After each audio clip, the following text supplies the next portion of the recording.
Turning mixer thank you. on. All right, audio marker. Take one. Yeah, I hit record. Second marker. There we go. Okay. All right, we can start.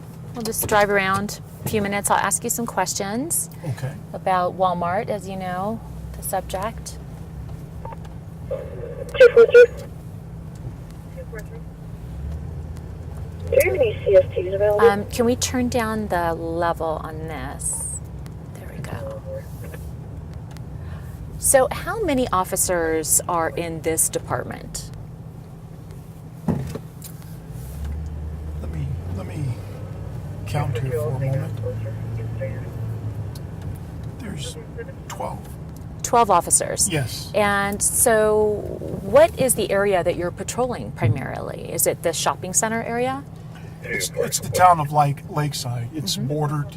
We have 44th Avenue on the south end. We have 48th Avenue on the north end. We go from Sheridan to Harlan. So it's 8 blocks maybe. 8 blocks. And we have a little bit of Interstate 70, the S curves on Interstate 70 Okay. from Harlan to Sheridan. How many folks live here? 433 That goes up and down. I think currently we have maybe 10 residents. 10 residents. Yes. So what you're primarily patrolling in the area that you're looking out for are businesses. Yes. Okay. And of those businesses, which is the biggest business? Walmart. Walmart. Yes. Approximately how many times a day are your officers called over to Walmart? I would say our average calls per day, 3 or 4. 3 or 4 times a calls. day? Yes. And about how long is each one of those calls? It depends. I would say anywhere from 45 minutes to maybe an hour and a half. It depends on the type of call and who's involved with the call. Juveniles, if they're involved, you have to wait until you can contact a parent and have a parent respond so you can release that juvenile to the parent. Those can take anywhere from 45 minutes to a couple hours. So throughout the day, if you're getting 3 or 4 calls a day and each is taking approximately an hour, that's 3 or 4 hours a day you guys are spending over at Walmart. Very easy. Easily. Easily. So has that been a drain on your police department? At times, yes. Yes. For us, it happened overnight. We were not, prior to Walmart opening up their doors, we were not a 24-hour, 7-day-a-week police agency. We shut down from the hours of 2 a.m. till about 6 a.m. And we had officers that were on call because we had no business. When Walmart opened their doors 3 years ago, we went to 24/7. Wow. So how much did that increase your business, so to speak? We grew up overnight. We went. It was like going from 0 to 60 in a blink of an eye. So how many police officers did you employ before Walmart? We had less full-time officers, and to explain that, we have full-time officers, and then that is supplemented by part-time officers. So at that particular point in time, we probably were averaging about 3, maybe 4 full-time officers that were actually assigned to patrol, and we were supplemented by about, I'd say, 6 or 7 part-time officers. When Walmart opened their doors, we immediately transitioned from 3 full-time officers that were actually assigned to patrol to 5.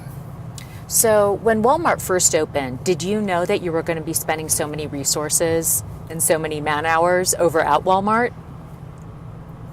I don't think we were ready. No, we weren't ready at all. No. That's fair, because who would have known that so much crime takes place at Walmart? There's no way. I don't think anybody could have predicted that for us. There's no way.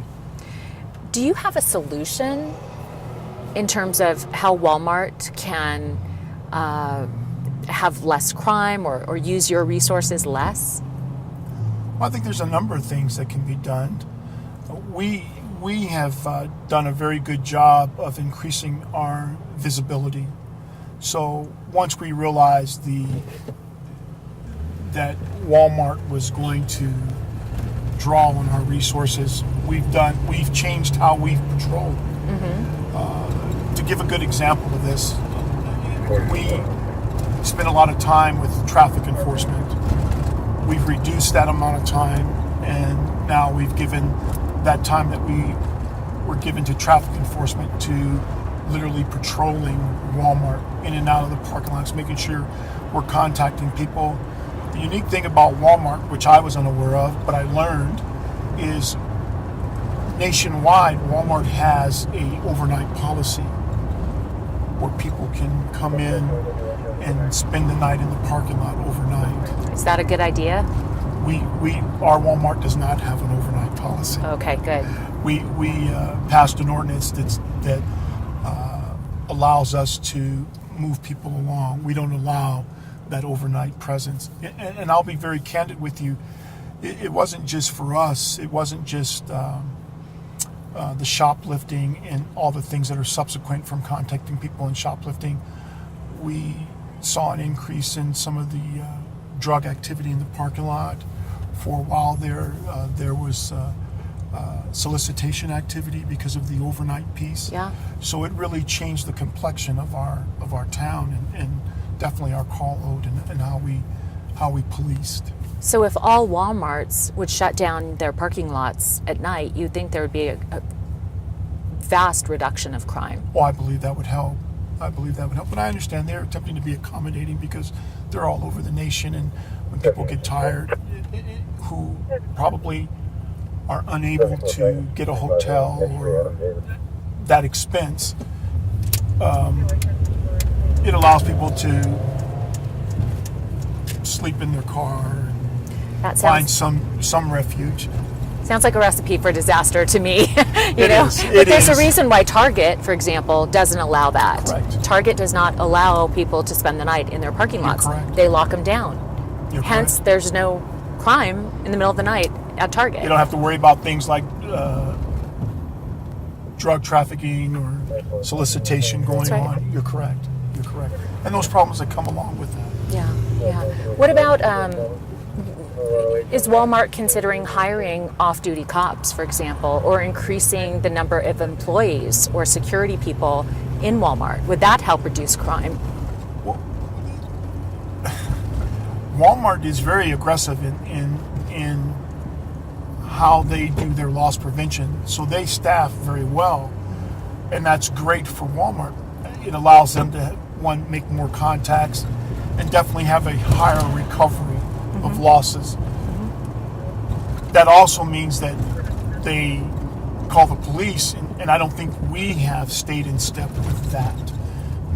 But should you have to? Shouldn't they have their own security people that they pay for so that people aren't as likely to be shoplifters if they see security people? And I'm sure that would be a deterrent for most stores. Yeah. There are a lot of stores nationwide, including stores here, who do hire off-duty police officers to work inside the store and walk around and be a part of that. Sure. So today, you've already had 2 calls Yes. to Walmart, and it's not even nighttime yet.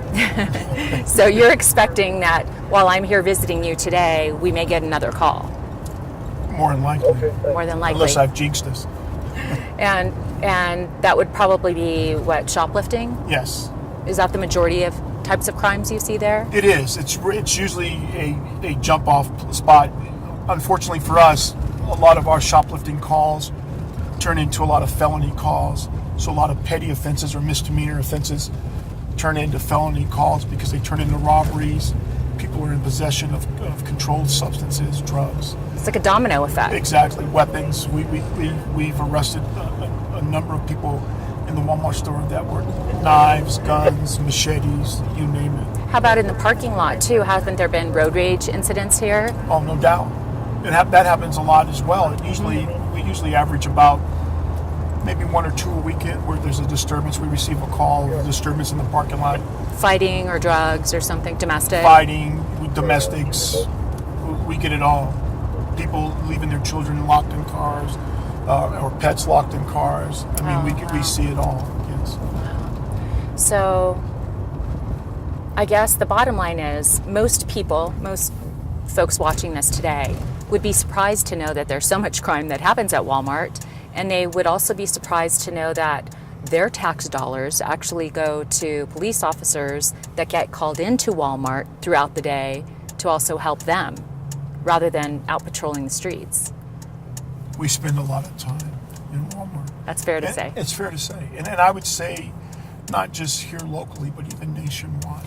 Yeah. There's a lot of information and statistics that show that happens nationwide.